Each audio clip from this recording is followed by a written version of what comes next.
नमस्कार, बहुत स्वागत है आप सभी का। आप देख रहे हैं न्यूज 18। मैं हूं आपके साथ पूजा सचदेवा। सुधर जाओ पाकिस्तान, नहीं तो मिट जाएगा नामो निशान। ये पाकिस्तान खुद भी जानता है, लेकिन दुनिया के सामने मानना नहीं चाहता। आतंक परस्त ये पाकिस्तान पहले भारत में आतंकी हमले कराता था। जवाब में भारत जब पाकिस्तान में घुसकर आतंकी ठिकानों को तबाह कर देता है तो मिर्ची लगती है। भारत पर नापाक हमले की कोशिश करता है, ड्रोन और मिसाइल से भारत को निशाना बनाने की कोशिश करता है, लेकिन भारतीय सेना का पराक्रम और भारतीय एयर डिफेंस की ताकत से सारे हमलों की कोशिश नाकाम हो जाती है। नतीजतन पाकिस्तान को बार बार मुंह की खानी पड़ रही है। पाकिस्तान के उकसावे का भारतीय सेना ने बहुत ही संतुलित जवाब दिया है और उनके कई सैन्य ठिकानों को तबाह कर दिया है। अब हालात ऐसे हो चुके हैं कि पाकिस्तान को अमेरिका से फटकार लग रही है तो चीन कह रहा है भाई शांत रहो। तो वहीं पाकिस्तान में पाकिस्तान के प्रधानमंत्री शहबाज शरीफ अलग थलग पड़ गए हैं। पाकिस्तान में ही वो विपक्ष के सामने अब गिड़गिड़ाने लगे हैं।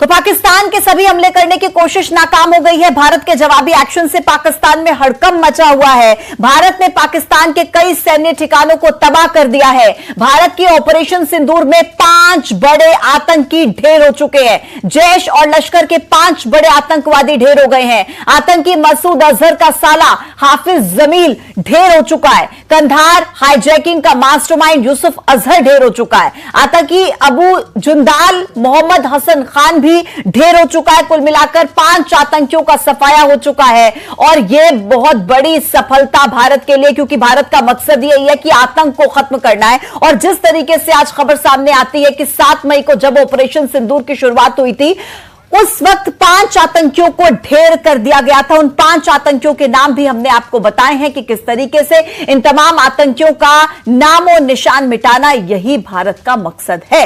आइए आपको सीधा लेकर चलेंगे। मेरे कुछ सहयोगी इस वक्त हमारे साथ कनेक्ट हो रहे हैं। गौतम कच्छ से हमारे साथ जुड़ गए हैं, सनबानंद जैसलमेर से हमारे साथ कनेक्ट हो गए हैं, मनदीप फिरोजपुर से इस वक्त हमारे साथ जुड़े हैं, मुदस्सिर उरी से इस वक्त सीधे हमारे साथ कनेक्ट हो गए हैं। इन सभी के पास मैं जाऊंगी, लेकिन उससे पहले लगातार जो अपडेट हम आप तक पहुंचा रहे हैं वो बताना बहुत जरूरी है कि किस तरीके से 5 आतंकी के बारे में एक एक डिटेल हम आपको बताएंगे। मुदस्सिर खडियान उर्फ अबू जुंदाल, लश्कर ए तैयबा का ये आतंकवादी जिसे ढेर कर दिया गया है।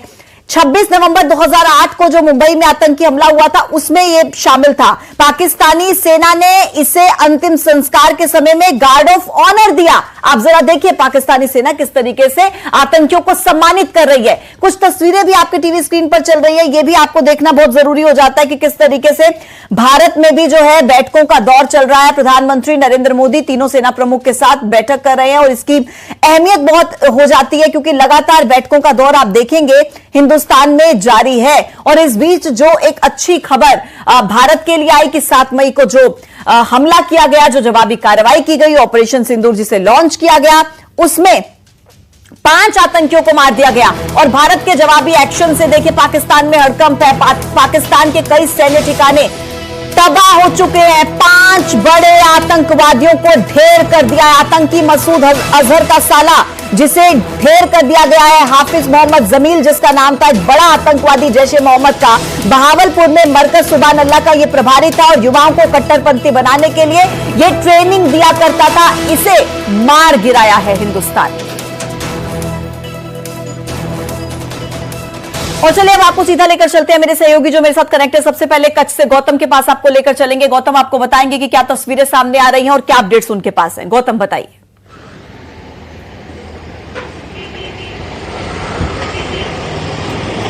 जाम है वो हुआ है, लेकिन यहाँ जिस तरह के सुबह से 6 जितने ड्रोन है वो दिखाई दिए गए थे, उनके बाद जो वायुसेना है उन्होंने सब ड्रोन को परास्त कर दिया है। उनके बाद जो नोटिफिकेशन गुजरात से लागू कर दिया गया, हालांकि यहाँ की सारी दुकान है वो उनको सारी दुकान को बंद करने का आदेश कर दिया है। हालांकि जो भुज में प्रवेश कर रहे हैं जो लोग हैं वो उनको भी बंद किया जा रहा है। आप देखे जिस तरह से देख रहे हैं बैरिकेड लगा दिए गए, बैरिकेड के साथ सीधा जो ट्रैफिक जाम दिख रहा है, लंबी लाइन कतार दिख रही है, उस तरह का जो रोड है वो दिख रहा है। हालांकि ये जो रोड जहां जा रहा है वो माता का मठ जो डेस्टिनेशन है वहां जा रहा है, नारायण सरोवर जा रहा है, नलिया की ओर जा रहा है और सभी रास्ते हैं वो बंद कर दिए गए हैं। आप जिस तरह से देख रहे हैं लंबी कतारें अभी तो दिख रही है। पुलिस है वो पूरी यहाँ जुड़ चुकी है और कामगिरी में लग चुकी है। हालांकि देखा जाए तो 6 जितने ड्रोन सुबह में यहाँ दिखे गए थे, सुबह में दिखते ही उनको परास्त कर दिया गया था। हालांकि उसके जो सरहदी क्षेत्र है अबडासा शहीद के क्षेत्र में वहां से ड्रोन को परास्त किया गया था। हालांकि मलबा भी उनका मिला है। गांव जो रात की समय की बात की जाए तो रात में यहाँ पूरा ब्लैकआउट रहता था। 2 दिन से यहाँ ब्लैकआउट है। हालांकि जिस तरह से जो सुबह में अटैक किया गया उनके तहत सारा जो बंदोबस्त है वो सघन किया गया है और अभी भी आप देख रहे हैं कि इस प्रकार की कामगिरी है वो पूरे जो कच्छ में चल रही है। हालांकि सेना भी जो स्टैंड बाय हो चुकी है और जिस तरह से देखे गए जिस तरह से अटैक बार बार हो रहे हैं उनका भी वो कामगिरी है वो भी जुड़ चुके हैं। जी ठीक है, आप रहिए मेरे साथ में। मुदस्सिर के पास दर्शकों को लेकर चलूंगी। उरी से सीधे हमारे साथ कनेक्ट है क्योंकि उरी देखिए बॉर्डर से सटा हुआ इलाका और वहां पर लगातार तनाव की स्थिति भी हमने देखी। मुदस्सिर, जिस तरीके से पाकिस्तान की तरफ से हमले किए गए, आप बिल्कुल सिक्योरिटी रीजंस को ध्यान में रखते हुए जितनी भी जानकारी इस वक्त हमारे दर्शकों तक पहुंचा पाए कि क्या वहां पर सिचुएशन है, प्लीज बताइए मुदस्सिर।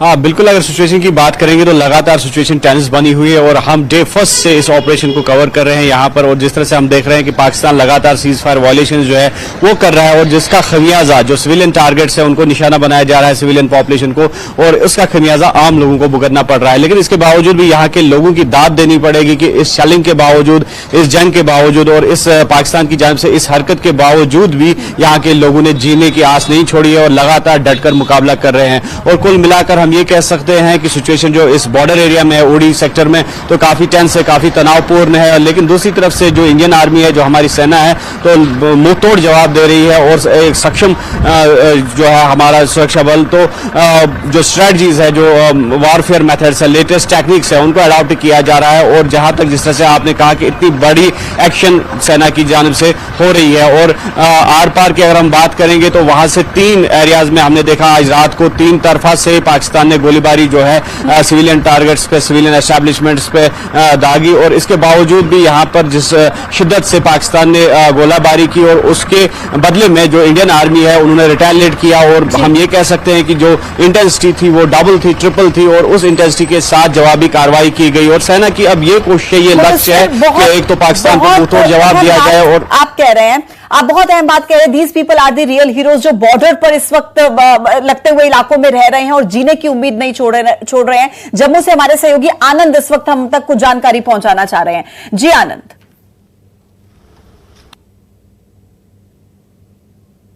जबरदस्त शेलिंग हो रही है। 8 बजे जैसे ही ब्लैकआउट होता है जम्मू कश्मीर के जिलों में, उसके बाद जो पाकिस्तान की तरफ से बमबारी है वो शुरू हो जाती है। और उसको देखते हुए जो लोग हैं उन्हें क्षति ना पहुंचे, क्योंकि छोटे बच्चे हैं, उनके जानवर हैं, इसलिए इस तरह के जो बंकर हैं वो लोगों ने अपने घरों में बना रखे हैं। यहाँ पे हमने देखा प्रशासन ने भी बहुत सारे लोगों को बंकर दिए हुए हैं और कुछ लोगों ने अपने बंकर भी यहाँ पे बनाए हुए हैं। और बंकर में ही आप देख सकते हैं यहाँ पर जो महिलाएं हैं वो यहाँ पर रह रही हैं। यहाँ पर देखिए उनका किचन भी जो है उन्होंने इस बंकर में ही किचन बना लिया है। देखिए ये रसोई, उनकी छोटी सी रसोई भी उन्होंने यहीं पे कर ली है और अपना जो जरूरत का सामान है वो यहीं पे रखा हुआ है। कपड़े और पंखा जो है यहाँ पे लगा रखा है।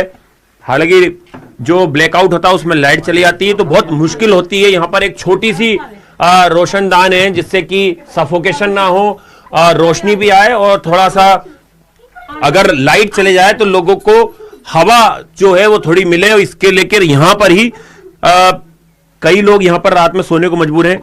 आप बताइए, ये अभी बंकर में रह रहे हैं आप लोग? हाँ जी। कब से? देर से फायरिंग हो रही है। अच्छा, हाँ जी। तो कितने लोग यहाँ पे रुक पाते हैं? जी, जो मोहल्ले वाले सभी इधर ही रहते हैं। अच्छा, तो बड़ी दिक्कत होती है रात में सोने में यहाँ? वो तो है। तो आप क्या बैठे रहते हैं रात में? हाँ, रात को बैठ के जाते हैं। कितने लोग बैठते हैं? हो जाए 40-50 हो जाते हैं। अच्छा, हाँ। पूरी रात? हाँ। तो लाइट भी नहीं होती है? लाइट बंद होती है। तो अभी माता जी बहुत फायरिंग बहुत हो रही है, आवाज आ रही होंगी रात में? हाँ, बहुत ही आवाज आ रही है, बहुत आवाज आ रही है। अच्छा, बड़ी आवाज है। बहुत सारे मवेशी भी जो है वो मारे गए हैं। बहुत सारे मारे गए हैं भैया, इधर भी मच्छर बहुत काटता है। अच्छा, इसमें तो बड़ा गर्मी भी लगती होगी। हाँ, बड़ी ज्यादा। लेकिन डर है तो इसलिए यहाँ रहना पड़ता है। हाँ, जान माल का नुकसान ना हो। हाँ हाँ, लोगों को यहाँ पे रात गुजारना पड़ता है क्योंकि लगातार बमबारी जो है वो हो रही है। जैसे ही हमने देखा कि 8 बजते हैं और जैसे ही ब्लैकआउट होता है पाकिस्तान की तरफ से जो हमले हैं वो शुरू हो जाते हैं। अभी बंकर में रह रहे हैं आप महिला? नहीं, हमारा घर उधर है, घर में रह रहे थे। अच्छा। रात को सलाह बनाई थी जाने की तो फायर स्टार्ट हो गया। छोटे बच्चे थे फिर छत के नीचे जो एक फटा बना था स्टोर में, उसके नीचे रात गुजारी है। अच्छा। हाँ, गर्मी बहुत थी, मच्छर खा गया, तो कभी लाइट आ रही थी कभी जा रही। बॉर्डर से लगा हुआ यह इलाका है, यहाँ पे लगातार सीज फायर का पाकिस्तान उल्लंघन करता है, तो लोगों ने एहतियात अपनी जान माल की सुरक्षा के लिए, अपने मवेशियों की सुरक्षा के लिए इस तरह के जो बंकर हैं वो बनाए हुए हैं। और ये सीधी तस्वीरें हम आपको दिखा रहे हैं RS पुरा तहसील के बेगा गांव की।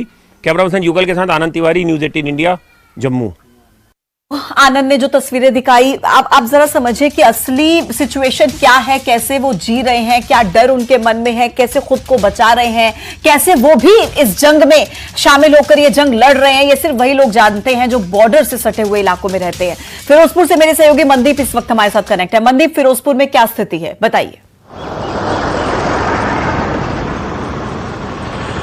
बिल्कुल पूजा, पाकिस्तान लगातार नापाक हरकतें कर रहा है और पाकिस्तान कल रात को जो है 8:14 के आसपास पाकिस्तान ने जो है अपने ड्रोन अटैक किए भारत, मगर हमारी जो एयर डिफेंस आर्मी ने सब जो ये ड्रोन एक्ट जो किए गए थे अटैक, उसको नाकाम कर दिया और आसमान में ही उसको मार गिराया। और उसके बाद जो है एक ड्रोन जो आग का गोला बनकर एक घर में गिर गया और घर में गिरने के बाद एक ही परिवार के 3 लोग जो है वो आग लगने से झुलस गए, जिनको इलाज के लिए इस अस्पताल में दाखिल करवाया गया है। और कल रात की अगर बात करें तो कल रात लगातार पाकिस्तान की ओर से 50 से ऊपर जो है ड्रोन अटैक किए गए, मगर हमारी एयर डिफेंस जो आर्मी है वो बड़ी चौकस है और उसने सभी के सभी जो ड्रोन अटैक को खत्म कर दिया, आसमान में ही गिरा दिया।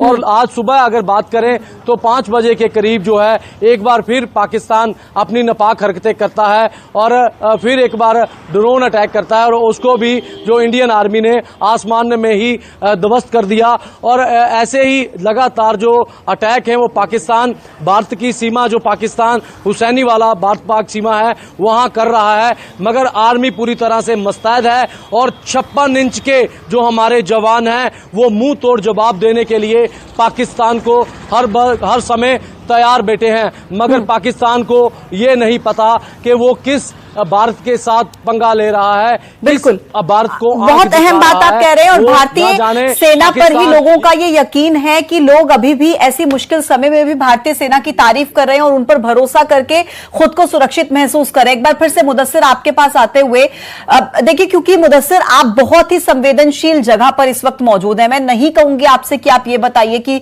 सेना की तरफ से वहां पर किस तरीके से रिटालिएट किया जा रहा है, रिस्पॉन्ड किया जा रहा है। मैं आपसे बिल्कुल नहीं कहूंगी कि आप कुछ जगह का जिक्र कीजिए। मैं आपसे यह कहूंगी कि आज जो हमारे दर्शक इस वक्त न्यूज 18 देख रहे हैं, बस आप उन्हें यह बताइए कि उरी में क्या हालात हैं, क्या सब लोग सुरक्षित हैं, किसी तरीके का कुछ जानी नुकसान वहां पर नहीं हुआ है, क्योंकि बहुत सारे लोग अपनों को लेकर चिंता में हैं इस समय। मुदस्सिर। बिल्कुल पूजा, अगर उड़ी मेन की बात करेंगे या फिर सलामाबाद जो एरिया है या कालगी एरिया है या जिस तरह हमने देखा लगामा एरिया है, तो वहां पर अक्सर बेशतर हमने देखा कि सिविलियन जो आबादी है उसको हिट किया गया है, जिसकी वजह से लोगों में काफी खौफ, काफी चिंता है। और यही वजह है कि आसपास के जो इलाके हैं या उड़ी सेक्टर में जितने भी इलाके हैं वहां से लगभग 90% यानी कि 90% लोगों ने पलायन कर दिया है और वो घर छोड़ के वहां से निकल गए हैं। और इसमें दाद देनी पड़ेगी जो ये यहाँ के उपराज्यपाल है मनोज सिन्हा, तो वो यहां पर आए और उन्होंने लोगों के साथ डायरेक्टली बात की और जिस तरह से लोगों ने कहा कि उन्हें वहां से इवैक्यूएशन के लिए एक साफ रास्ता दिया जाए, उनको जो फैसिलिटीज है वो प्रोवाइड किए जाए, तो उस हिसाब से जो आरटीसी बसेस है, यहां तक कि जो प्राइवेट स्कूल्स है उन्होंने अपनी बसेस प्रोवाइड की और जो सिविल डिफेंस के वॉलंटियर्स है वो अपनी देश की खिदमत का जज्बा लिए हुए आगे बढ़े और इस जंग में कूद पड़े और जो वहां पे सिविलियन आबादी थी उनको इवैक्यूएट करने में वो उन लोगों ने काफी किरदार अदा किया। और हम इस वक्त देख सकते हैं कि सुनसान पड़ा हुआ है पूरा ओडी। हालांकि हम एक मार्केट का व्यू दिखाना चाहेंगे आपको कि किस तरह से यहाँ पर मार्केट जो है क्लोज है, खाली जो यहाँ पे मेडिकल शॉप्स है वो खुले हैं, बाकी जितने भी एस्टैब्लिशमेंट्स है, कमर्शियल एस्टैब्लिशमेंट्स या J&K बैंक आपको सामने दिख रहा होगा, तो ये पूरा क्लोज है, पूरा शटर्स जो है वो डाउन दिख रहे हैं और वीरानी का मंजर जो है काफी यहाँ पे दिख रहा है। लेकिन फिर एक बार मैं यहाँ के लोगों के जज्बे को सलाम करता हूँ कि इतनी कठिनाइयों के बावजूद एक उन्होंने देश प्रेम नहीं छोड़ा है। मैं भी यही कहूंगी कि यहाँ के लोगों के जज्बे को हम सब सलाम करते हैं, सैल्यूट करते हैं, क्योंकि फिर से मैं रिपीट करते हुए कि जंग का मतलब क्या है, जंग में सिचुएशन क्या होती है, ये वही लोग जानते हैं जो बॉर्डर से सटे हुए इलाकों में इस वक्त मौजूद है। चंद्रशेखर मेरे सहयोगी उदयपुर से सीधे कनेक्ट हो गए हैं, जोधपुर से, ठीक है, जोधपुर से इस वक्त चंद्रशेखर हमारे साथ कनेक्ट है। चंद्रशेखर बताइए, आप जिस जगह पर मौजूद हैं उस वहां पर अभी क्या स्थिति है? देखिए, अब बात करें तो जो पश्चिमी राजस्थान है उसके 1000 से भी अधिक किलोमीटर की सीमाएं जो है पाकिस्तान से सटी है और इसलिए जो है यहाँ के जैसलमेर, बाड़मेर, फलौदी, जोधपुर, श्रीगंगानगर, ये तमाम जो इलाके हैं ये सामरिक दृष्टि से महत्वपूर्ण भी है। जोधपुर जो है अति महत्वपूर्ण जो इलाका बताया जाता है। और अगर बात करें तो जिस तरह से ये पहलगाम में हमला हुआ था, आतंकी हमला, जहां पर जो है निर्दोष लोगों को मारा गया था, इसके बदले में जो भारत ने आतंकवादियों के खिलाफ कार्रवाई की थी और कहीं ना कहीं पाकिस्तान की आत्मा पर जो चोट की थी, आत्मा पर इसलिए चोट कह रहा हूं कि पाकिस्तान की आत्मा में ही सिर्फ आतंकवाद बसता है और जब आतंकवाद पर चोट की गई और पाकिस्तान की आत्मा पर चोट हुई तो पाकिस्तान ने जो है एक नापाक हरकत की और जिसका जो है काउंटर जवाब जो है भारत ने दिया। इसके बाद फिर लगातार जो है जैसलमेर, बाड़मेर, इन इलाकों में ड्रोन और मिसाइलों से हमले किए गए, लेकिन तमाम हमलों को जो है हमारी जो एयर डिफेंस प्रणाली है S-400 उसने बहुत अच्छे तरीके से जो है किसी भी मिसाइल को जो है अंदर नहीं घुसने दिया, सबको जो है तमाम जो ड्रोन थे उनको भी मार गिराया। और हाल ही में आज जो है फलौदी जिले के 2 गांवों में 2 मिसाइल के खोल मिले हैं, जिसकी सूचना तुरंत सेना को दी गई है। संभवतः मिसाइल अंदर आ रही थी और उसको जो है हवा में ही मार गिराया था और उसके मलबे जो है उसको लेकर जो है उसकी जांच चल रही है। बात करें जोधपुर शहर की तो जोधपुर शहर जो है, जोधपुर संभाग जिसमें जैसलमेर, बाड़मेर ये तमाम जिले आते हैं, तो ऐसे में जो है जोधपुर महत्वपूर्ण हो जाता है, एयरबेस जोधपुर का महत्वपूर्ण हो जाता है और इसके अलावा जो सामरिक दृष्टि से जोधपुर वाकई महत्वपूर्ण है। ठीक है, ठीक है, सबसे बड़ा अस्पताल है जोधपुर में है। बिल्कुल आप ठीक कह रहे हैं कि बहुत ही अहम है और अस्पतालों का जिक्र आप करें क्योंकि पाकिस्तान को क्या मतलब कुछ पता ही नहीं है कहां पर अटैक करें, हॉस्पिटल्स को निशाना बना रहे हैं, वो लोगों के नागरिकों के जगहों को निशाना बना देते हैं, वो उनको कुछ समझ नहीं है क्या कर रहे हैं वो। लेकिन गौतम, क्योंकि कच्छ से वो हमारे साथ जुड़े हुए हैं, गौतम, कच्छ से हमने तस्वीरें देखी जहां पर पूरा ब्लैकआउट किया गया, लोगों को अलर्ट पर रहने के लिए कहा गया, सुरक्षा के तमाम मेजर्स वहां पर लिए गए क्योंकि जिस तरीके से ड्रोन अटैक करने की कोशिश वहां पर भी की गई थी, लेकिन हमारी इंडियन एयरफोर्स ने जिस तरीके से उसको नाकाम किया। बताइए हमारे दर्शकों को कि किस तरीके से वहां पर महफूज रखने की कोशिश की जा रही है आम जनता को। जी बताया जाए तो 1971 में भी एक युद्ध हुआ था। युद्ध के तहत जो सरहदी विस्तार का इलाका है वहां भी लोग सुरक्षित रहे, उनको पूरा जायजा है और आज भी वो लोग हैं, उनसे हम मिले हैं, उनसे हम बातचीत किए हैं तो उनसे एक ही बात वो बता रहे हैं कि युद्ध है तो हम तैयार हैं, हम भारतीय सेना के पास डटे हुए हैं, जुड़े हुए, उस तरह की बात है उनके मुख से सुनी जा रही है। हालांकि इस तरह की बात भी वो कर रहे हैं कि युद्ध है, उनके साथ हम जुड़े हुए हैं, उस तरह की बात भी वो कर रहे हैं। और उस तरह एक बात यह भी है कि आज सुबह में 6 जितने ड्रोन है वो दिखाई गए थे। दिखाई देने के बाद वायुसेना ने 6 ड्रोन को परास्त कर दिया है। उनमें से सरहदी इलाके में 2 जो ड्रोन है वो वहां गिरे थे और 3 ड्रोन है वो भूज शहर में गिरे हुए थे। हालांकि उनके देखते हुए इस तरह का माहौल देखते हुए हर वहां जो चेकिंग है वो भी सघन की गई है, वो सभी जगह कार्यवाही है वो भी कर रहे हैं। हालांकि देखा जाए तो पूरी शहर की जो दुकान है, जो खरीद फरोख्त की दुकान होती है, उन्होंने लोग है जो उन्होंने स्वयंभू बंद कर दिया है। हालांकि दिशा निर्देश भी राज्य सरकार ने भी जारी कर दिया गया है, उनको कड़ी से कड़ी तरह से उनका जो पालन किया जा रहा है, वो सब जो निर्णय है उनको रखा वो सब देखा जा रहा है। इस प्रकार की स्थिति है वो देखा जा रहा है। हालांकि यहाँ तो सब लोग हैं वो चौकन्ने हो चुके हैं और जो सरकार ने जो दिशा निर्देश दिया है उनका बेखूबी पालन किया जा रहा है। ठीक है, ये बहुत अच्छी बात है कि सभी लोग कोऑपरेट कर रहे हैं ऐसे समय पर और जो भी दिशा निर्देश दिए जा रहे हैं उन सभी का पालन करते हुए लोग नजर आ रहे हैं। आप सभी सहयोगियों का बहुत बहुत शुक्रिया। ग्राउंड जीरो से हर तरफ